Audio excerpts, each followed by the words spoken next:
Fala pessoal, sejam todos muito bem-vindos e bem-vindas a mais um episódio aqui do Reicast, o podcast da Reicommerce, onde eu busco trazer convidados muito especiais para trocar uma ideia sobre tráfego, marketing, tendências de mercado.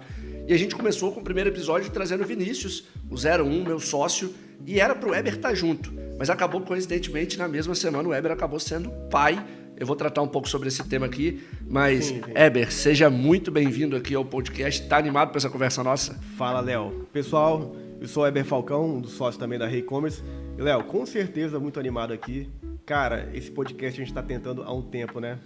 E agora tá profissional o negócio. Agora tá com outro nível. Câmera, microfone, fone, fundo. Aqui com a Reicommerce também.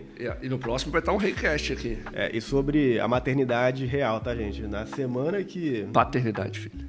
Seu caso é paternidade. Paternidade, né? Mas, vamos lá. É tudo novo pra mim, mas vamos lá. Vamos que vamos. Weber, eu gosto de começar essa conversa conhecendo um pouco mais do Weber antes da Reicommerce.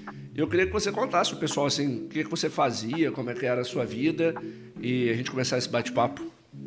Cara, vamos lá. Eu posso começar bem no início lá, até antes do pré, o que eu fazia, mas eu queria só começar falando sobre minha origem. Eu comecei de fato com... Minha família eu tenho 7 irmãos, eu moro lá aqui no Espírito Santo, Vitória, e a gente vem de um bairro um pouco mais simples, né? Anhanguetá, Santo Antônio, que a gente ficava sempre zoando. E nessa época ali que eu morava, eu tentava a faculdade, tentei por várias vezes e realmente trabalhei em obra, trabalhei em várias coisas. O Léo, na Reicommerce já fiz muita coisa aqui. O Léo, cara, onde você aprendeu tudo isso? É porque eu já trabalhei nisso. Trabalhei como pintor, como em obra, tudo que você imaginar, até vendendo em rua. E eu e o Léo acabamos se encontrando na época do pré-vestibular. Nessa época eu estava tentando entrar na faculdade e lá encontrei esse camarada. Eu não imaginava nunca que eu ia, né, um dia trabalhar junto com ele. E depois desse tempo, o Léo seguiu para a área do direito, eu acho, eu entrei para engenharia. E depois de muito tempo, dentro da engenharia, eu percebi que aquilo ali não ia dar certo. Eu já percebi, cara, isso aqui não é para mim. Eu vou concluir porque eu tinha uma bolsa de estudo na época. E nisso aí eu falei, cara, eu vou começar a estudar. Eu comecei a estudar um pouco perguntando online, como ganhar dinheiro online. Aí comecei a trabalhar apareceu coisa de dropshipping, venda de afiliados. Como todo mundo começa. Eu comecei na época como dropship. Cara, pelo amor de Deus, pra falar a verdade, eu tive uma venda só. Aí depois comecei como afiliado, aí na época como afiliado eu comecei a vender, só que sem lucro também. E depois de muito tempo, eu comecei a consultar Léo. Consultar não, antes disso eu vi o Léo trabalhando um pouco no digital. Eu vou contar essa história. Aí o Léo, depois de um tempo, começou a postar coisas sobre, sei lá, e-commerce, essas coisas. Tava trabalhando. Eu falei, cara, esse camarada, tá tendo conhecimento, né? Tá tendo resultado. Eu vou começar a ver se ele me ajuda. E nisso aí eu vou deixar o Léo contar essa outra parte, que foi um contato que eu tive com ele depois de muito tempo, do nada. Tipo assim, eu tava no pré-vestibular, passou, sei lá, 3 anos depois. Mais 5 anos. 5 anos depois eu falei, Léo, ei, tudo bem? Tô aqui, me ajuda aqui. Só pra contar pra todo mundo, essa história eu gosto de contar. Eu e o Weber, a gente se conheceu no pré-vestibular, ele seguindo a carreira de engenharia, eu acabei indo pra área do direito. E o Weber, na época, ele era varão, né? O Weber era da igreja e tal, ele tinha um apelido chamado de Josney. E aí acabou que desencontrou com a vida, cada um foi pro seu rumo. Só que aí eu comecei a trabalhar com tráfego e, de repente, esse cara começa a mandar mensagem direto, falando assim, ô, Léo, como é que eu faço esse tipo de otimização? Léo, olha meu site. Léo, olha aquilo. E eu comecei a falar com ele. Pô, beleza, tirava uma dúvida, outra e tal. Só que chegou uma hora que ele queria, Léo, entra comigo na reunião, todo dia. Aí eu falei, cara, não tem condição de fazer isso todos os dias com você. Eu vou te cobrar uma mentoria. E aí o que esse cara fez? Não quero mentoria, não tem como hoje e tal. E beleza, morreu o assunto. Só que aí na Reicommerce a gente precisou contratar. E aí quando a gente precisou contratar, a primeira pessoa que eu pensei foi no Weber. Eu falei, cara, vai ser você, tem interesse, bora. Ele tinha acabado o projeto lá que ele tava também. E começamos aí na época com quantos clientes? Cara, eu acho que tinha uns 20? 15 a 20 por aí. Bem pouco. Tinha muito pouco. E depois eu acho que o nosso sonho era ter 45. Cara, É. tipo... Cara, como a gente evoluiu, tá? Destravou uma memória aqui muito antiga, realmente. E naquela época, quando eu tive... Ele me chamou, falei, cara, eu vou pra lá, vou começar, porque o cara tá trabalhando online, quero aprender, quero... E realmente, na época, tava tudo, né, assim, desorganizado, né? A gente começou... O Vini que trouxe muita organização que tinha naquela época, pô, o Vini... No mundo aí, sem noção, o cara é totalmente organizado, com um processo, mas mesmo assim a gente tinha muita coisa para aprender e, claro, estamos aprendendo até hoje ainda bastante coisa, tá? E eu lembro que a gente achava que tinha muito problema naquela época. Hoje, com 350 clientes, olhei hoje os números atualizados, os problemas só aumentam porque o tamanho aumenta da empresa. E eu queria até, assim, começar algumas perguntas aqui, Heber. E eu gosto de tentar tirar um pouco da carapuça, depois a gente conta um pouco aqui, eu gosto do papel e caneta, sou da velha guarda, para você contar um pouco sobre como você virou sócio. Mas, cara, eu queria conhecer um pouco mais do Weber, né? Obviamente eu já conheço, mas queria um pouco que a audiência conhecesse. Que você contasse um pouco dos seus gostos pessoais, o que você gosta de fazer nas suas horas vagas, tirando tráfego pago, que eu falo para todo mundo e aproveito para trazer isso aqui, que vai ficar para sempre na internet. E se você estiver vendo daqui a 10 anos, acho que minha opinião vai ser a mesma. O Weber é o melhor gestor de tráfego que eu conheço, assim, é muito bom. Obrigado. Mas o que você gosta fora do tráfego? Cara, eu tive muitas fases, né? Eu nunca gostei tanto de jogar bola, porque eu sou bom. Fala a frase que você mais usa. Não posso. Que você não... Eu sei jogar bola, só não sei dominar. Pô, aí é tenso, né? Não sabe o básico. O básico. Eu gosto de natação, só não sei nadar. É mais ou menos isso. Mas enfim, nessa parte, eu nunca tive um esporte. Tanto esporte. Eu, inclusive, na época, quando era mais novo, tentei o futebol, não deu certo. Gostava de vôlei também. E atualmente, né, eu gosto muito de beach tênis. É um esporte aí que o Léo também entrou junto comigo nessa. Minha dupla. Cara, a gente tem um karma junto, que a gente nunca foi campeão. A gente só para na final e é muito triste. Assim. A gente não chegou no nosso auge, tá? Mas... A gente parou antes. Só que ninguém batia de frente com todo mundo. A gente chegava sempre nas finais. Infelizmente, depois eu tive que desfazer da dupla.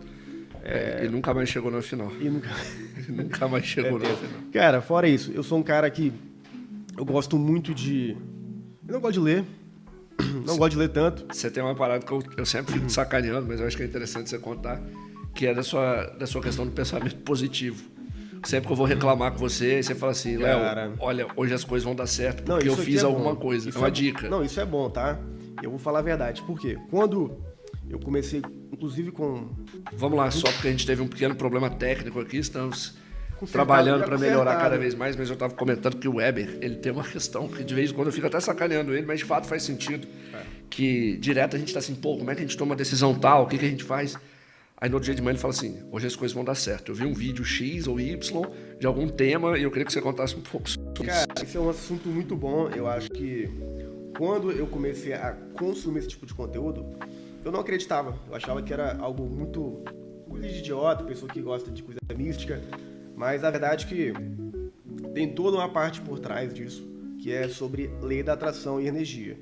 É claro que eu não vou me aprofundar nisso aqui, mas para quem tem interesse, resumindo, o que você trabalha na sua mente, você acaba fazendo o mundo atrair isso para você. Então, se você pensa em algo, eu penso que eu vou fechar muito contrato esse mês, você tem que visualizar e realmente sentir que está fechando o contrato, que está trazendo clientes. Isso realmente acaba se concretizando. E em muitas coisas foi concretizado. Isso é verdade. Mas eu queria fazer um comentário que eu acho que é importante, que muitas vezes as pessoas estão ouvindo. Eu acho que é prato cheio para ser pego por vendedor de curso. O que eu quero dizer com isso? Isso que o Weber falou é perfeito, mas não é pelo fato do Weber assistir os vídeos de manhã que ele para de trabalhar de tarde esperando o universo conspirar. É aí que a gente trabalha mais. Cara, sabe o que é engraçado? O que eu coloco na minha mente, as coisas começam a... Claro, se eu ficar em casa sem fazer nada, nada vai dar certo. Dá certo. Agora, eu tô correndo atrás, a gente tá fazendo ações ali de marketing, ações de mídia paga para atrair clientes, e as coisas vão dando certo. Às vezes surge uma oportunidade com um cliente, surge um depoimento, então as coisas vão acontecendo. E eu acho que isso aí não é só para a parte de Acho que é tudo, de vida, negócio, né? acho que é para tudo. Tem que ser otimista. Para relacionamento, família, negócio. Acho que para tudo a gente tem que colocar um pouco dessa fezinha, tá? Não só não funciona para Mega Sena, tá, gente? Mas Eu anotei isso agora que eu vou contar pro pessoal. Só para Mega Sena que não funcionou. Aí é demais também. É difícil a gente materializar. Multimilionário é um pouco complicado. Ainda. Mas agora um contrato, isso é muito real. Então a gente consegue imaginar isso aí e concretizar de fato. E de fato ajuda. E, a gente está começando esse assunto de contrato. Eu acho que esse é um assunto que muita gente, principalmente quem tem agência, tem muito esse interesse, que é o seguinte: uma dor muito grande de quem tem agência é conseguir começar a captação. E, a gente começou 2 anos atrás, acho que um investimento de R$1.500 ou R$2.000 por mês, salvo engano. A gente cresceu muito organicamente por indicação. E hoje a gente saiu hoje uma consultoria financeira, R$74 mil, R$74 mil por mês. A gente já passou de R$1 milhão investidos ali ao longo da história da e-commerce. E você é o cara que coordena essa campanha de captação. Cara, uma pessoa que está começando ali, ela vai ter R$1.000 de verba, vamos colocar, que a gente sabe que R$1.000 não é pouco, mas também está longe de ser muito. Sim. O que ela pode fazer para atrair mais clientes? O que você indicaria? Cara, eu acho que o principal é você tem um dinheiro ali e você sabe que o seu negócio tem potencial. Eu acho que o que a gente nunca pode fazer primeiro é querer investir em algo que a gente não acredita. Perfeito. Então, por exemplo, na época que a gente fazia tráfego para outras pessoas, para e-commerce, prestador de serviço, eu falei, Léo, cara, eu acho que a gente não pode fazer isso sem que a gente faça para nós mesmo. Que adianta a gente vender, que a gente consegue decolar e-commerce, negócio, e a gente não consegue usar para a gente. A gente depende da audiência de outra pessoa para indicar. Perfeito. E então, quando você tem um propósito e algo validado que funciona, aí sim vale a pena você colocar ali R$500 mil, independente do porquê. Cara, você acredita, você consegue vender aquilo. Então, quando você consegue vender aquilo, se chega uma pessoa para você, para uma reunião, você consegue fechar. Eu tenho a impressão, não sei o que você vai achar disso. Assim, a gente presta muito consultoria junto, né? Eu e você. Sim. E uma coisa que eu noto muito é que, primeiro, que as pessoas têm muito medo de investir em tráfego. A gente divide muito, né? Muitas das vezes o dono de agência ele é um leão para cobrar investimento do cliente. Então, meu cliente investe pouco, só investe 5 mil por mês. Aí quando você fala, quanto é que você investe na sua agência? Invisto nada. Isso é verdade. E assim, eu vejo que, se você é dono de uma agência, você quer vender para o seu cliente que mídia paga de fato funciona. Lembrando, não existe só mídia paga como estratégia de canal de aquisição. Então, eu não consigo acreditar numa agência que não investe em tráfego pago e quer ficar na internet falando, faça isso, faça aquilo, se ela mesma não investe, entendeu? E sobre a captação, eu acho que exatamente não. E o que faz vender mesmo para outras pessoas acreditarem no seu trabalho e a captação dar certo é você gerar resultados. Gente, isso é chato falar, mas muita gente às vezes só quer fechar contrato, amarrar pessoas ali, empresas, e não gerar resultado de fato. O que é resultado? É fazer a pessoa vender. Claro. Vender mais, atrair mais clientes. Então, quando a gente consegue gerar resultado e fazer, além disso, que a pessoa indique a gente através de um depoimento, cara, acabou. Aí você... É o principal criativo que a gente usa, né? Exatamente. Então, acho que o mercado hoje, ele está muito diferente. Aquele criativo de imagem, essas coisas, que você que fatura 30 mil. Cara, quando você vê um dono de uma loja falando que teve resultado, vendeu ali, acabou. Eu posso trazer eu não te falei isso no off, vou te trazer isso aqui no podcast, acho que é legal. Eu tava pensando esse final de semana até lá em casa, porque eu vejo muito esses criativos de você que fatura acima de. Cara, o cara que tá faturando às vezes acima de 100 mil, que é um criativo muito usado, né? Você que fatura acima de 100 mil. Cara, às vezes ele não precisa de uma troca de agência, tá tentando captar o criativo errado. Porque o cara já está relativamente... Ele não é mais pequeno, né? Ele não é enorme, mas ele não é pequeno. Então, assim, eu vejo que o pessoal tenta... eu quero só o cliente que fatura acima de 100 mil, porque... Cara, você falou um ponto muito bom, Léo. Se o cara já fatura acima de 100 mil, 200 mil, 300 mil reais, talvez ele nem precise de você, porque é muito mais fácil. Assim, e aí eu vou dar uma dica para você que é dono de negócio. Se você é o cara que acha que quando você chegar em 200 mil reais, trocar de agência vai te alavancar... Saiba que é muito mais fácil o cara que te levou do 20 mil ou 200 mil te alavancar, porque o cara que vai pegar 200 mil, ele vai pegar o carro em movimento. É muito... assim, Olha, eu acho que o que você falou é essencial. Eu acho que não serve somente para a loja de lojas, não só para agências de tráfego, eu acabei confundindo aqui, mas também para outros departamentos como e-commerce. Por quê? A gente tem que ter diversificação de oferecer produtos ou serviços. Então, o que eu vejo quando a gente tem muitos mentorados é o quê? A pessoa quer vender, quer dizer, quer adquirir clientes novos que são só clientes tops, ou seja, clientes que faturam ali acima de 100 mil reais. Contrato de um ano. Contrato de um ano. Mas sabe qual é a verdade, gente? Cara, isso aí é a minoria, tá? A minoria. E isso também reflete até mesmo pro seu cliente. Às vezes o cliente, ele vende mais a linha básica do que a linha premium. Claro. Então, se ele só quisesse vender ali premium, o cara tava ferrado. Não adianta. Então a gente tem que, primeiro, entender de mercado, de negócio. Não só vende produto de ticket caro, mas tem que vender também produto de ticket mais baixo. Eu tava e aí pensando agora, não tinha nem pensado nisso, mas, cara, o que eu acho que é muito engraçado é que esses caras, assim, de agência, e a gente, graças a Deus, desde o início, e aí eu vou depois casar com uma próxima pergunta, a gente teve um propósito muito grande de ir para clientes menores, né? Então, muitas das vezes, o que nos trouxe muito cliente grande também. Mas, cara, eu vejo muito cara assim, eu só quero cliente acima de 100 mil. Aí você fala assim, quanto é que sua agência fatura? 30. Pô, nem você chegou onde você tá falando pro cara que você vai botar ele. Por que você não se foca primeiro? Entendeu? E é uma parada... Pô, é uma coisa que acontece muito, é muito engraçado. Mas pegando um pouco desse nosso propósito, consequentemente, quando você tenta e você aceita atrair, às vezes, clientes menores, consequentemente, você acaba tendo clientes um pouco mais, não vou dizer desqualificados, mas com menos conhecimento técnico sobre marketing, vendas e tudo mais, o que acarreta numa métrica que é muito conhecida no tráfego, que é churn, né? Que são saídas de clientes. Eu vou te perguntar, apesar de saber um pouco sua resposta, porque a gente compartilha da mesma opinião, mas, cara, qual dica você dá para o cara que não sabe lidar com churn dentro de uma agência? Eu acho que se o cara ele não consegue lidar, o que eu indicaria? Larga tudo. Muda de profissão. Muda de profissão, porque é igual a pessoa que trabalha, né, de carteira assinada ali. Eu não posso, eu não tô recebendo isso. Cara, não tô recebendo bônus. Eu acho que o principal da gente ter o churn é uma métrica ali de saída, mas é uma métrica real de todo o negócio. Todo negócio de assinatura todo negócio tem. Tanto a assinatura quanto o cliente de e-commerce. Ele perde um cliente que era fiel. Então, o principal é a gente conseguir o quê? Entender que o churn é uma métrica que tem que ser considerada. É como se fosse tipo um custo ali de um produto. Tipo um risco imposto. do negócio mesmo. Tipo um imposto, um custo ali de variação, tipo um frete que o cliente ele considera. É o risco do negócio. Ele perde. Agora, como evitar? Primeiro, não é só resultado. Às vezes tem muito cliente que tem resultado aqui, sai. Eu ia contar uma história, se você me permite contar. A gente tinha uma cliente, essa TV vai ficar apagando aqui mesmo, gente. A gente tá aprendendo aqui um bem bolado. É o começo. O computador parou também, então... Mas eu ia contar uma história de um cliente que a gente tinha muito apreço a ele. Uma vez a gente tava na praia junto. A gente já devia ter tomado umas 2 caixas de cerveja, eu e o Weber. E com medo de perder o cliente pediu pro subcriativo num sábado. A gente foi pra casa, resolveu a vida do cliente. Verdade. Deu uma semana, o cliente saiu. Então, assim, mesmo que às vezes você dedique a vida a ele e o resultado seja positivo, como o caso desse cliente, ele pode sair, né? Eu acho que o que a gente pode pensar aqui, fora o cliente sair, é o seguinte: quanto esse cliente deixou para você, tá? Porque às vezes o cara ele pensa, eu não posso perder, mas quando a gente fala em ROI, por que você não aplica isso pro seu negócio? Claro. Você fala pro seu cliente, a ROI está 3, está 7.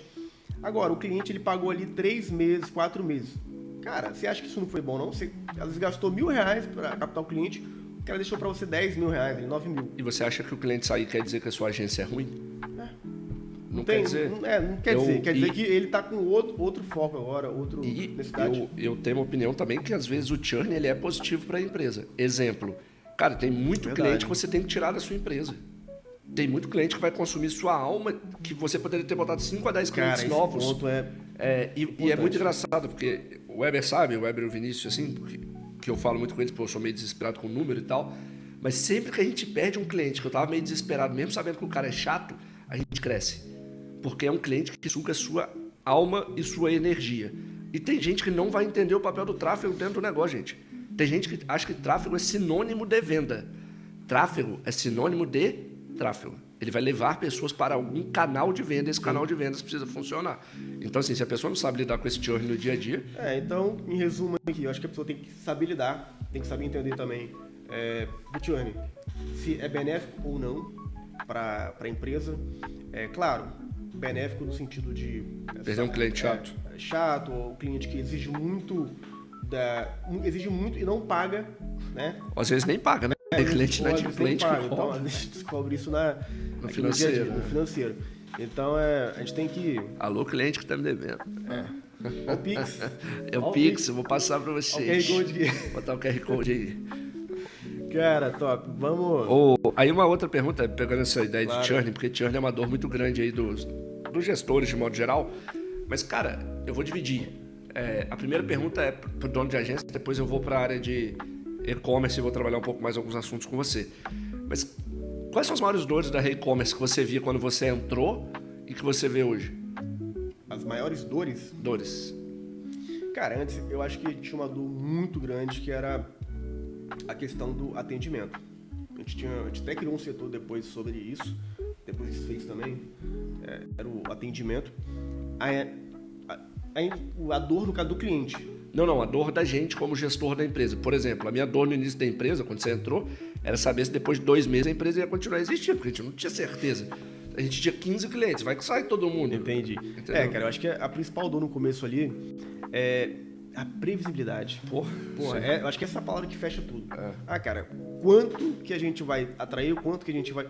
Mas eu acho que o mercado que a gente está aqui, Léo, cá entre nós, não tem previsibilidade nenhuma. Zero. Não tem previsibilidade. Toda vez que a gente acha que vai dar muito bom, às vezes dá ruim, e quando acha que vai dar ruim, salva alguma coisa. O que é garantido ali é pagar imposto. É garantido pagar imposto, pagar o time Total. colaboradores totais ali, mas eu acho que as dores principais, elas se mantêm, que é a questão do atendimento com o cliente. A gente tenta sempre melhorar o atendimento. Seja, isso atendimento eu digo tudo, no WhatsApp, entrega em reunião. Também a parte de aumentar o ticket médio e serviço. Eu acho que essa é a principal dor de como executar isso. Porque às vezes a gente acaba tendo muitas ideias e poucas execuções. Então, por exemplo, braço, né? Então às vezes a gente tenta colocar entregas de serviço, como CRM, né? Por exemplo, CRM, construção de site, IA. Então às vezes, cara, na ideia é legal, a gente vai implementar isso, vai aumentar o ticket médio, mas, cara, como a gente vai implementar isso? Como vai fechar na reunião comercial, se o cara não está fechando nem, às vezes, nenhum contrato ali de 2 plataformas? Exato. Entendeu? Como a gente vai fazer isso na prática? Então, às vezes, a teoria é tudo bonito. É tudo bonito. Então, o principal a principal dor, eu acho que é essa. A outra dor que eu acho que a gente sempre vai ter também é o churn. Não tem como a gente evitar isso. Acho que é uma dor que não tem como evitar. E, cara, hoje... Principalmente na escala, né? Hoje eu acho que as dores que a gente tem hoje são muito parecidas, só que a gente pensa hoje na escala maior. Então, por exemplo, o Weber, o Léo e o Vinícius naquela época tava tentando atrair clientes para a e-commerce. Hoje a gente atrai, a gente tenta agora fazer o quê? Filtrar pouco mais, manter clientes. Mais, evitar inadimplência. Melhorar cada vez mais o nosso trabalho com o mesmo valor. Aparecer outras coisas, outras dores. Acho que uma outra dor também, que eu acho que é interessante sobre a agência, é você tentar conduzir no micro o cliente de um problema macro, por exemplo. A gente tem um problema no momento que a gente está gravando podcast de crise econômica no Brasil. Sim. Cara, tá tudo caro, as pessoas estão sem dinheiro, a inflação tá meio esquisita e tal. E aí você tem que, o varejo sangra, o varejo sente, entendeu? Então você também é uma coisa que você tem que conduzir. E aí eu ia te perguntar, você que é o head aí, o cara que toca as maiores contas e tudo mais, o nosso membro aí que está assistindo esse podcast, está ouvindo um pouco da gente, e ele tem um e-commerce. O cara tem um e-commerce, mano. O cara quer fazer a loja virtual dele vender. O que não pode faltar para esse cara vender? Cara, o que não pode faltar é o quê? Primeiro, tem que ter produto em profundidade. Eu acho que isso é o básico, tá? Talvez tem muita gente que chega e quer vender um produto só, então às vezes é difícil. Então a gente tem que ter outra estrutura. O que não pode faltar? Primeiro, vai vender pelo Instagram, cara, tem que ter uma audiência. Tem que ter uma audiência, tem que ter ali um Instagram muito bem elaborado. Cara, não sei fazer. Vai lá no chat GPT, entende como você criar uma boa bio, como você criar bom post, entende de viralização, porque você acaba atraindo muito público. Tem que entender um pouco de CRO. A gente tem aqui alguns... Explica o que é CRO, pessoal. Então, eu não sei o termo em inglês, tá? Eu também não. Eu não sei o termo, CRO para mim é Conselho Regional de Odontologia, mas Num português, falando de e-commerce, é o quê? O CRO seria uma otimização para conversão do site para vender. Eu digo isso. Então, por exemplo, que às vezes a pessoa lá que tem um site, vamos dizer assim, muito visual, brandizado, institucional, mas não é um site para vender. Então as pessoas acabam indo e não compram. Cara, você quer vender? Eu quero vender. Eu tenho uma loja que vende muito bem. Sabe o que você faz? Vai na loja, faz uma compra. Depois vai no seu site e faz uma compra. Você vai perceber de cara o porquê você não vende. Tá lá. Você vai ver um banner. Talvez a pessoa tenha um banner com vários CTAs, uma imagem diferente. O seu tem um banner que nem clica. Que é o que a gente mais vê. Às vezes no mobile, você não olha só pelo computador, olha pelo celular. Você vai na página do produto. O cara tem vídeo, tem imagem, descrição, tabela de medida. O seu só tem lá composição, tamanho. Poliamida. Acabou. Poliéster. Então, às vezes... Poliéster 70%. Às vezes você criou hoje, você cadastrou de qualquer jeito, vou colocar pra rodar. Pode fazer uma pergunta? Cara, eu vejo muito dono de negócio, e aí é muito engraçado, porque eu acho que é igual o pai, né? Pai nunca acha o filho feio. Eu sempre acho o filho bonito. Por uma sorte do destino, apesar dos dois pais não serem muito bonitos, aqui tivemos filhas bonitas. Verdade. Mas por que eu tô comentando isso? Uma coisa que eu vejo pra muito dono de negócio, cara, é que o cara não consegue enxergar que o filho dele é feio. Que tipo, o Instagram tá feio, aí você vai criticar, o cara fala, mas eu vendia lá em 2015, eu vendia bem assim. O meu site, quando eu... acho que plataforma, porque você não falou de plataforma, mas eu acho que plataforma é uma parada muito importante do cara ter também. E uma coisa que eu sinto muito, assim, da internet, como a gente tem uma barreira baixa de entrada, isso é muito barato vender na internet ainda. Mesmo sem comprar mídia paga, principalmente. E o que eu queria falar, Léo, acho que você falou do e-commerce... Só para não perder o fio da meada, o que eu acho muitas vezes desse dono do e-commerce que não consegue enxergar melhor o negócio dele? Sim. É que o cara não quer investir. Ele acha que ele vai ter um estoque de R$ 1.500. Sim. Ele vai fazer um site nas coxas, que é horroroso, e que vai botar tráfego ali R$ 1.000 por mês e vai virar a nova Renner do Brasil. Não, às vezes com um site muito ruim assim, com uma audiência de uma influência muito top, às vezes vende com dificuldade, mas vende. Muita. Então, a estratégia que eu colocaria para a pessoa. Cara, hoje trabalha com parcerias, influências. UGC. Tem outros termos aí também que se encaixam. Microinfluência. Entenda onde você converte mais. Às vezes você não quer perder esse tempo aqui com o CRO. Cara, sabe o que você faz? Muda para o Marketplace. É um e-commerce também. Vende no WhatsApp. Então, às vezes você está tentando TikTok Shop. Grupo no WhatsApp. Às vezes a pessoa tá assim, cara, tem gente que vende lá no e-commerce, eu vou fazer isso também. Cara, não vai pelo tempo, vai por você. Faz o que funciona para você ali. Então, às vezes tem gente que vende R$100 mil só no WhatsApp, em um número. Tem gente que vende só no TikTok Shop, muito. Tem gente que vende na Shopee ali, mais que vende no e-commerce. Então, o que eu veria, com a pulverização de mídia paga para canais diferentes, WhatsApp, Marketplace, claro, depende do seu produto também. E tentaria vender em cada um. E, claro, não sabe nada, CRO, contrata a e-commerce, que a gente resolve isso aqui. Pronto. Eu acho que um outro ponto importante também cara, uma coisa que eu sinto muita falta do dono de negócio é que ele sonha muito, ele quer muito uma coisa, mas ele não está disposto a abdicar de tempo, então ele quer as coisas para ontem, e ele não estuda. Tipo, é muito difícil você sentar com um cara que às vezes que ele está no começo da jornada, que entenda sobre CAC, LTV, a importância de um CRM. Cara, hoje a gente está em 2025. Como é que você não entende a importância de um CRM para um negócio local, por exemplo, que faz captação por meio de WhatsApp? Então são coisas que eu dou uma dica assim, cara, ferramenta é cara. E caro não quer dizer... Caro para mim é quando você tem uma ferramenta...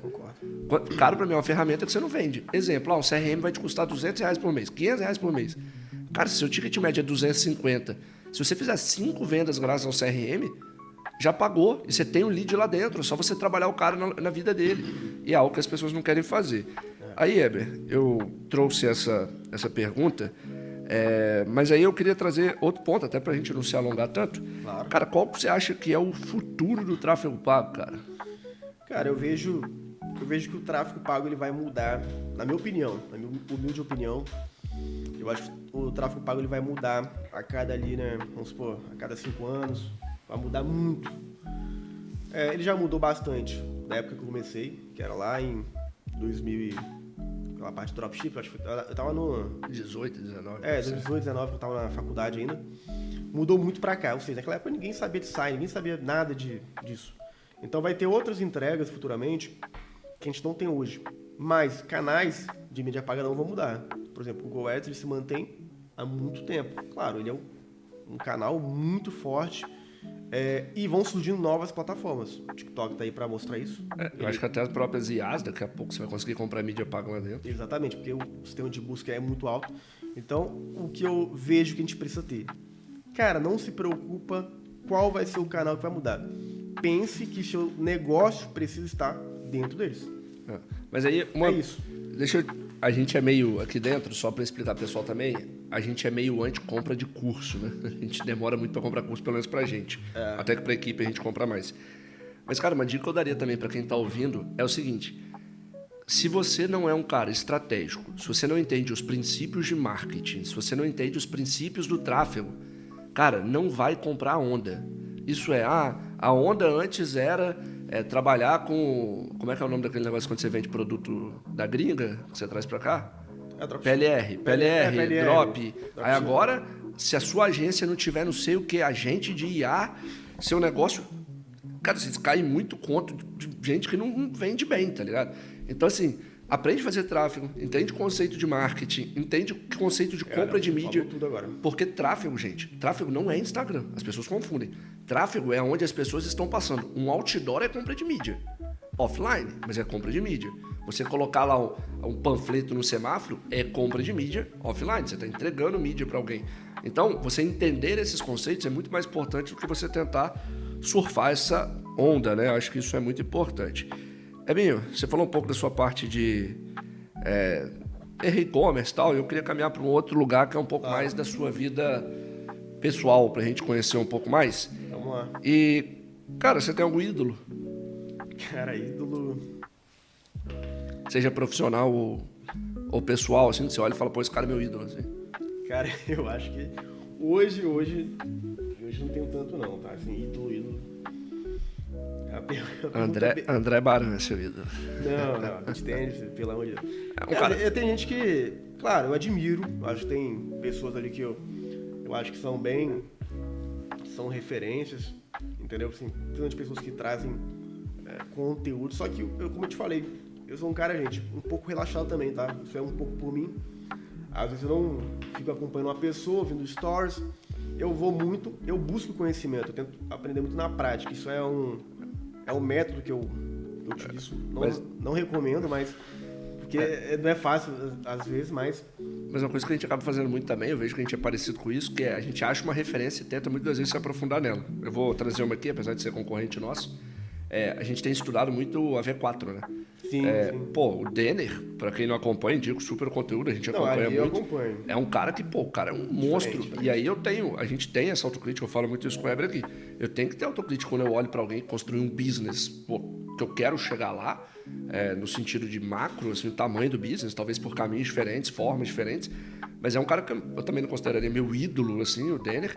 Mas é um cara que, pô, a gente se espelha muito. O próprio Sobral ajudou muita gente no começo também. Eu acho que a gente tem muitas fases. Então, o Weber, que o pessoal, ele tem muitas fases. Eu lembro que quando eu entrei na Raycom, a gente foi lá pra... Subida ao Vivo. Que é o evento do Pedro Sobral. Então, nesse evento, eu pude ver o quanto que esse mercado tá grande. Naquela época, agora tá muito maior. Então, eu vejo que cada vez mais... tá crescendo e eu sou um cara que eu nunca tinha viajado de avião, isso é um fato pessoal, né? Quando eu vim para Raycom, eu nunca tinha viajado de avião, eu vim de uma família humilde, então acho que ficou bem claro isso no começo da reunião. Seus pais são seus ídolos? Cara, principalmente agora que eu sou pai, sim, tá? Quase derrubei a televisão, tô falando que a gente tá todo numa questão de... Corta. Peço desculpas aí, audiência, quase derrubei a TV. Ô, Léo, agora que eu sou pai, eu confesso que eles viraram meu ídolo, tá? Porque, cara, que doideira é essa? né? Criar um filho ali Mas toda vez que você sempre falou dos seus pais, você sempre falou com muito brilho nos olhos, assim. Acho que eles criaram vocês, apesar de toda a dificuldade que você relata, como uma família muito unida, assim. Vocês são irmãos muito unidos, até muito parecidos fisicamente, para quem não conhece. Minha família, ela tem uma origem de família evangélica, tá? Então, família bem unida, de fato. Minha mãe sempre é da velha guarda, errou, toma um tapinha, meu pai também pegava, não tem jeito. E a gente foi educado, Léo. Acho que a educação, ela vem de berço, certo? Então, a educação que eles passaram, hoje eu vejo que foi muito boa. Eu, claro, quero replicar isso para minha filha também. E, independente da nossa origem, eu acho que o importante é saber aonde a gente quer chegar, certo? Porque, às vezes, as pessoas usam essa como vítima. Ela se usa como vítima. Eu vim de uma origem muito humilde, por isso que eu... Cara, isso é baboseira. Baboseira, porque oportunidades, claro, que algumas pessoas vão ter mais, mas todo mundo tem oportunidades. Só que, às vezes, a pessoa ela deixa passar, tá? Então, é isso. Mas isso é muito interessante, assim, de você ver que quando você encontra oportunidades, é muito interessante você abraçar, às vezes fugir de um caminho tradicional que estava trilhando. Engenharia, que é um caminho hoje, assim, que não é tão fácil. Acho que nunca foi, mas... Cara, eu acho que... A gente pegou um boom também do Brasil, que as pessoas falavam muito da engenharia, né? Que era aquela época de construção, muito prédio subindo e tal. Foi um pouco depois daquela crise que teve de... Acho que... 2009, eu acho que teve... Que depois começou a subir mais prédio e tal. Mas é muito interessante essa relação familiar que você tem, é uma relação que eu admiro bastante, você sabe disso. Mas acho que você comentou da pessoa não ficar presa ao passado, e óbvio que você está no seu lugar de fala, eu não tenho essa vivência toda que você tem, mas eu acho que é muito legal pensar, a pessoa conseguir, pegando aquele exemplo que você falou de visualizar o futuro. Cara, as pessoas elas têm que conseguir de alguma forma visualizar melhoras. Então, por exemplo, cara, e melhora, pra mim, eu acho que estão vendendo sonhos que são meio idiotas, que é, por exemplo, o moleque que às vezes tem que acordar cedo pra trampar numa obra, o moleque tá lá na correria. Cara, esse moleque, ele não vai ficar milionário da noite pro dia, ele não vai meter uma Ferrari, e nem tem que ser esse o sonho primário, às vezes, desse cara. Meu irmão, por meio do tráfego pago, você pode ter uma outra profissão. Óbvio, a profissão que o cara tá já é muito digna e tudo mais, mas de crescimento na vida, você entende o que eu tô falando? Entendi. Léo, inclusive, na época eu trabalhava... Meu pai é pedreiro, né? Então, na época eu trabalhava com meu pai. Cara, às vezes eu tava lá, eu trabalhava como armador também. São aquelas Ferrari que você amarra. Eu tava lá amarrando e eu ficava pensando, cara... E eu pensava naquela época de dropship. Cara, vou fazer tal produto aqui, esse produto vai fazer isso aqui, vou mexer. Então, naquela época, a minha mente tava ali, tipo assim, 100% pensando em negócio. Cara, vou montar esse negócio. Não deu certo, vou pra outro. Então, às vezes, a pessoa, ela tá no seu lugar ali, mas não se encaixa. Ela tá assim, cara, isso não é pra mim aqui. E eu era bem assim. Eu tava lá, só que eu já sabia que aquilo não era pra mim, não vou ficar aqui. Então, eu já tava pensando no meu próximo negócio. Claro, eu pensei em vários negócios. Acho que todo mundo tentou um monte de coisa e não deu certo. Isso aconteceu comigo. Mas, se você não tá tentando, aí que você não vai conseguir mesmo. E aí que entra a parte da energia. Quando você tá, tipo assim, se esforçando, tá fazendo alguma coisa, cara, naturalmente as coisas vão acontecer, as oportunidades vão aparecendo. E eu acho que a oportunidade, né, pode ser bobeira minha, mas a oportunidade, eu acho que você tem que buscar ela. Concordo, ela não vai passar. Cara, você não tá deitado lá no sofá vendo série. Fala mais perto do microfone. Você tá perto, vamos supor, você tá lá no sofá e do nada você vê, sei lá, monte sua agência aqui. Não é assim que você cria um negócio. É quando você já começa a trabalhar de fato, correr atrás. Tanto que na época que antes de começar com o Léo, acho que o Léo talvez nem saiba disso. Eu captava clientes, você lembra que eu tinha aquela... Da lancha, né? A lancha e a Mari. Mari... Se você estiver vendo aí, ela me segue até hoje no Instagram, gente boa, ela foi uma das primeiras clientes minhas de semi-joias. E, cara, eu tenho um carinho por ela, ela mora aqui na Praia do Canto, gente boa demais. E, cara, se a gente se empenha no negócio... Acho que você tem que estar sempre em movimento, acho que a palavra palavra acho que as coisas acontecem.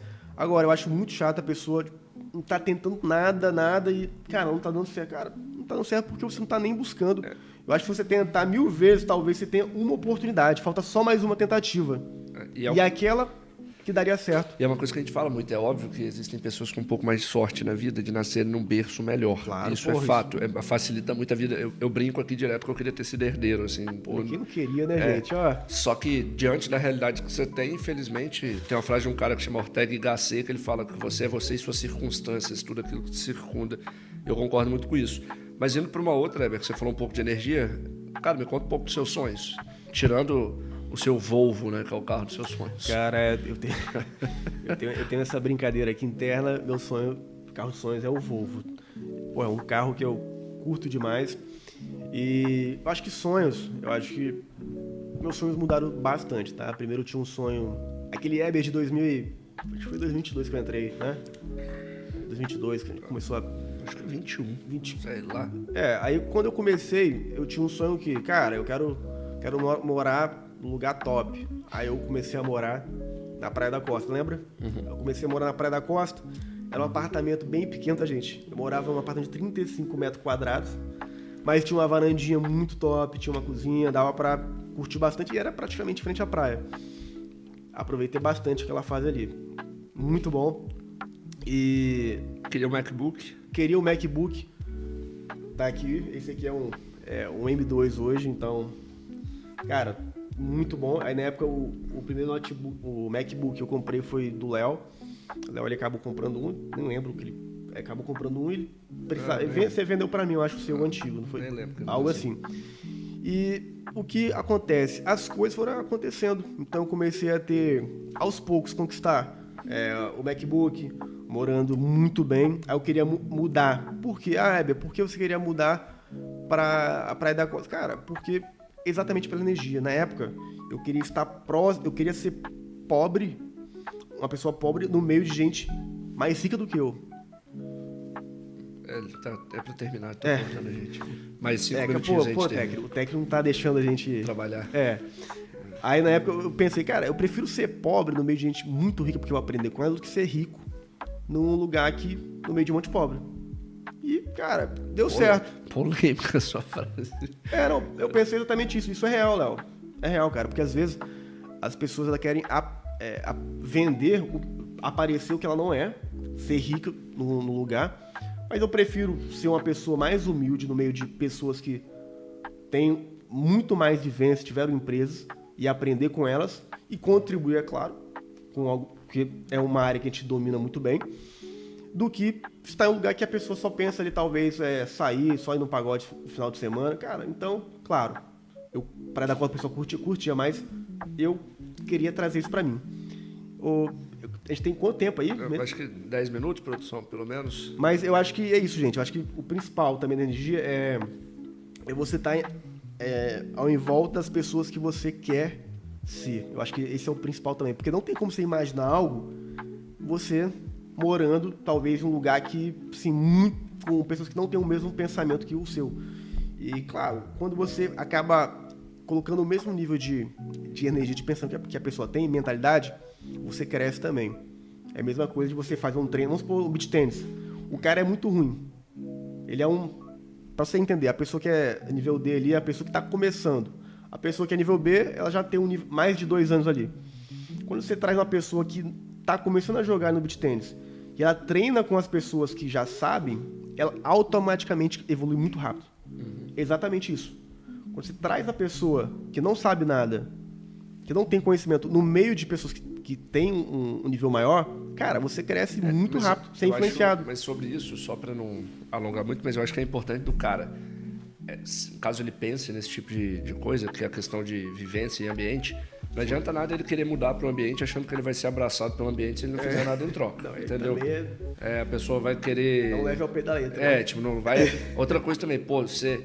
Às vezes ganha o salário mínimo e tal, vou mudar de ambiente porque eu vou crescer. Não é assim, você precisa... São fases, né? Então é importante. Indo um pouquinho pro final aqui, já que minha produção pediu. Cara, o que representa a Jess, sua esposa, e a Maria pra você? Cara, hoje eu vejo que representa algo que eu nunca... Eu não sei descrever, cara. Quando minha filha nasceu, é emocionante você ouvir o primeiro choro do bebê. Maria, te amo. Se um dia você estiver vendo grande aí... Cara, quando você ouviu o primeiro choro, você vê, cara, isso aqui é real, isso aqui é diferente, isso é diferente de qualquer coisa, de qualquer balada, qualquer curtição, isso aqui é o que eu quero viver, entendeu? Então acho que elas representam hoje a minha vida, o que eu quero ter, eu quero lutar para permanecer. Então, amo elas, Jess e Maria, e é tudo. Para mim é tudo. Coisa linda. Indo pros finalmente, cara, Você emocionou, Léo? Eu fiquei emocionado aqui porque tá uma lágrima aqui. Eu penso parecido com você nisso. Mas, cara, antes de eu ir para minha última pergunta, que é uma pergunta que eu fiz pro Vinícius, vou fazer para você e vou fazer para todos os outros convidados. Claro. Mas antes de eu ir para ela, você estava falando muito sobre questão holística, de a crença e tal. Cara, eu queria muito que você contasse pro pessoal, ou se você quiser eu conto também, a nossa história da Mega Sena. Porque você falou de Mega Sena durante aqui, a gente falou que depois falaria disso. Não, conta, quero nem contar isso. Basicamente é o seguinte, pessoal, o Weber, supostamente ele tinha criado uma inteligência artificial um tempo atrás, que ele entregou vários dados e ela jogaria na Mega Sena pra gente antes do jogo, então ela meio que faria uma previsão dos jogos. E ele falou assim, Léo, cara, vamos apostar ali, vamos botar cada um R$50, tá? Eu falei, cara, pelo amor de Deus, eu não acredito nisso, eu não jogo, eu não faço nada disso, não vão trabalhar, pelo amor de Deus. Não, Léo, vamos apostar. Em resumo, gente, a inteligência artificial gerou lá 40 jogos, sei lá, que daria os R$50 para cada um, R$100, sei lá. E aí a gente indo de carro para São Paulo, a gente no meio do caminho, o Weber me cutuca, fala assim, ei, preciso falar com você. Eu falei, fala. Ele, olha os números da Mega Sena. Aí eu olhei, 7, 22, 33, sei lá. Aí vamos olhar agora o da inteligência artificial.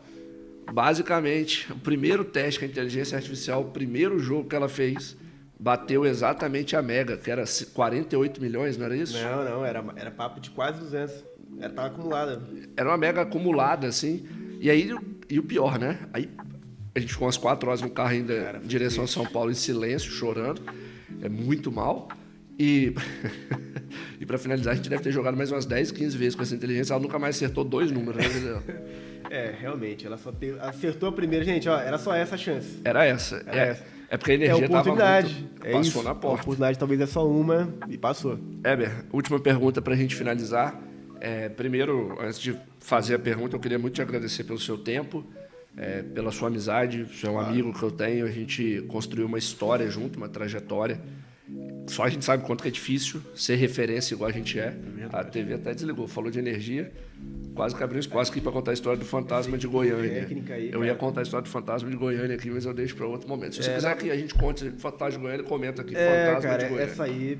Essa aí é muito boa. Eu não acreditava tanto em fantasma, agora... Ele já mudou a opinião dele. E tem testemunhas, tá? Testemunhas oculares. Então comenta aí fantasma de Goiânia. Tem um testemunho que a gente pode trazer depois também. Para contar um pouco. E, Éber, então, cara, te agradecer mais uma vez. Acho que a gente tem uma amizade muito bonita, assim, um respeito muito grande pela diferença um do outro.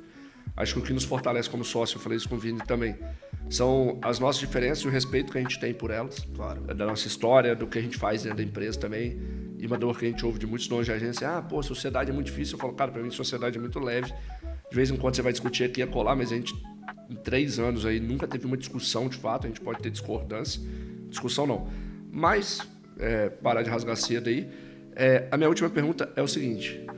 Éber, apesar de você nos bastidores dizer que você é imortal, todo mundo sabe que você vai morrer um dia como todas as pessoas vão. E você, como um bom gestor de tráfego, tem um poder nas mãos de mostrar sua mensagem para mais pessoas. Se você pudesse hoje colocar uma mensagem para quando você tiver... É o seu último dia na Terra, você quer espalhar uma mensagem para todas as pessoas ali, saberem um pouco do que você acredita e tal, que frase ou que mensagem você gostaria que ficasse para as pessoas? Cara, deixa uma frase aqui talvez um pouco curta. Aproveite as pessoas que estão próximas de você o máximo, realmente as que amam, vocês amam. Façam amizades, façam negócio, tente, nunca deixe uma oportunidade, um sonho de lado. Tenta fazer tudo na vida. Nunca não faça o que você quer. E pense o seguinte, tem um lá no céu que está olhando pela gente. Busque ele também. É isso aí, tá certo. Minha, bater baixo aqui que esse microfone tá instalado aqui, tamo on. Pessoal, esse é o nosso segundo capítulo aí do Reicast. Espero... Capítulo ou episódio? Eu não sei como é que eu falo aqui. Parece até que eu tenho tô numa série. Mas, pessoal, eu agradeço demais aí para quem tá acompanhando. A gente espera trazer cada vez mais conteúdo de qualidade para vocês. É um bate-papo que pra gente, pô, é um sonho, a gente tá realizando. E muito obrigado aí pra quem tá acompanhando. Até a próxima e desculpa os erros, tá, gente? Desculpa todos os erros. Aí é culpa da minha produção. Vai melhorando ao tempo aí. Vai melhorando. Tem que... O produtor, melhora aí, pelo amor de Deus. Valeu! Tamo junto.